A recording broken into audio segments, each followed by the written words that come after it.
In what year did the first person to ever complete all 7 summits finish his last climb? In what year did the first person to ever complete all 7 summits finish his last climb?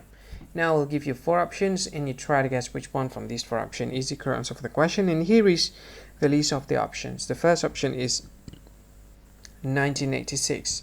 The second option is 1750. The third option is 2011. And the last option is 1843. So from these 4 options, what do you think? Which one is the correct answer for the question? And now, let me tell you what is the answer for the question. And the answer for the question is 1986. So that's the answer for the question, 1986.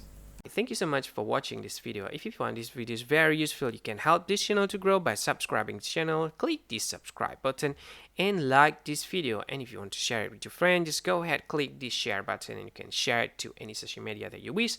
And if you want to comment in this video, just go ahead, find comment section and comment. Say whatever you want in it.